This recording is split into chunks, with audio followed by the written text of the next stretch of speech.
तो दोस्तों अब चलते हैं गंगा जी का स्वर्ग से लेकर पृथ्वी तक आने का इतिहास के विषय में हम चर्चा करेंगे। तो दोस्तों यह कथा आती है वाल्मीकि रामायण में। तो क्या हुआ, सतयुग में सगर नाम के एक अयोध्या के चक्रवर्ती सम्राट बने, यानी कि आज की भाषा में भारत के पंतप्रधान। उनकी दो पत्नियां थी, एक थी सुमति और दूसरी केशिनी। उनकी कोई संतान नहीं थी। अंततः उन्होंने हिमालय में तपस्या की।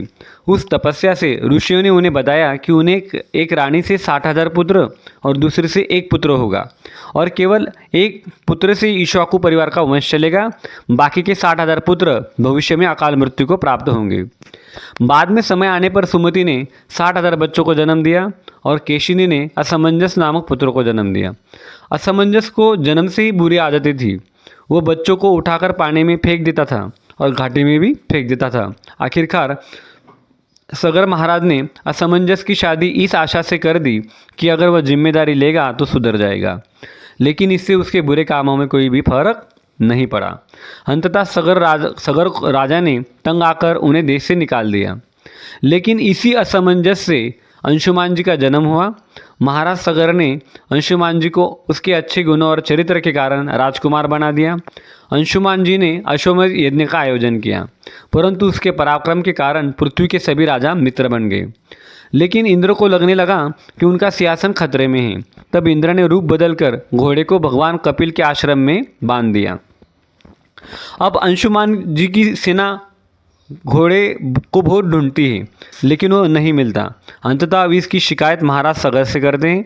आखिरकार महाराज ने अपने 60,000 बच्चों यानी कि अंशुमान जी के सभी चाचाओं को हर हाल में यह घोड़ा ढूंढने का आदेश दिया।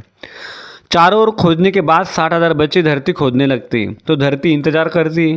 तब सभी देवी देवता चिंतित हो गए और भगवान ब्रह्मा के पास गए।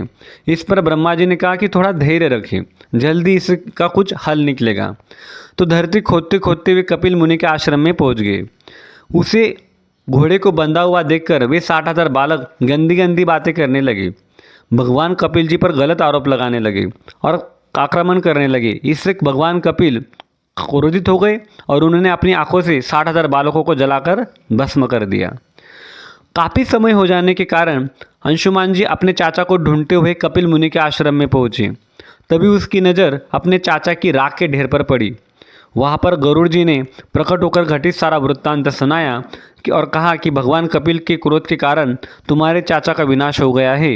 यदि तुम उन्हें मुक्त कराना चाहते हो तो स्वर्ग की गंगा को पृथ्वी पर अवतरित करना होगा, जो कि एक बहुत मुश्किल काम है। फिर क्या हुआ, तो यह बात अंशुमान जी ने महाराज सगर को बताई। तब महाराज सगर ने सारा राज्य अंशुमान को सौंप दिया और तपस्या करने चल गए। तो देखो दोस्तों कि किस तरीके से राजा हो गए उस समय में, कि सारा राजपाट सब छोड़कर वो कहाँ चले गए, संन्यास आश्रम में चले गए और तपस्या करने लगे अपने पूर्वजों का उद्धार करने के लिए। तो तपस्या करते करते उन्होंने अपना शरीर त्याग दिया और स्वर्ग चले गए। बाद में महाराज अंशुमान जी ने भी घोर तपस्या की, लेकिन तपस्या करते करते उनके प्राण निकल गए। बाद में उनके बेटे राजा दिलीप ने भी यह कोशिश की, लेकिन उनका भी वही हश्र हुआ।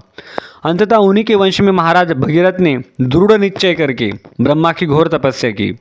कई वर्षों के बाद भगवान ब्रह्मा वहाँ से प्रकट हुए।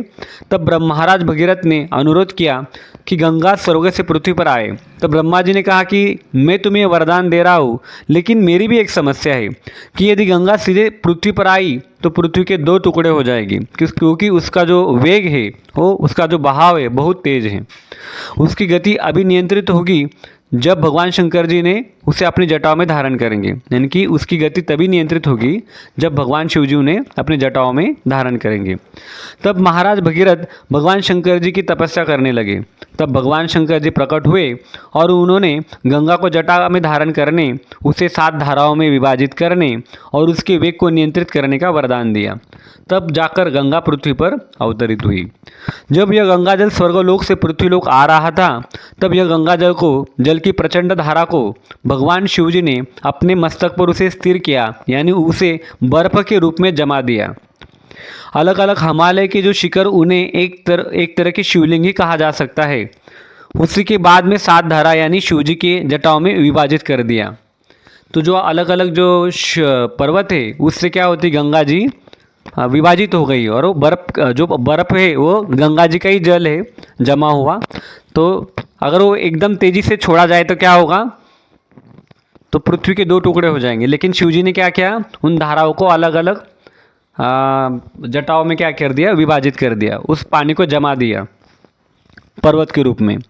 तो अभी जो नदियाँ है जैसे कि अलकनंदा, पिंडर नदी, मंदाकिनी नदी, धौली गंगा, नंदकिनी, सरस्वती और भागीरथी, इसके विषय में हमने पिछली वीडियो में चर्चा की है। अगर देखना चाहते हैं तो आप देख सकते हैं।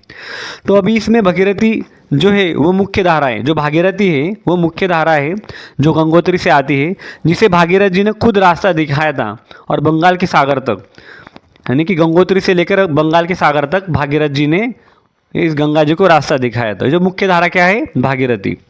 बाद में वो पृथ्वी से बंगाल के उपसागर से पाताल लोक जाती हैं, जिन्होंने भागीरथ जी के पूर्वज 60,000 पूर्वजों का उद्धार किया। गंगा के वे सभी भाग जहाँ से होकर वो बहती है उसे धामी कहलाते हैं।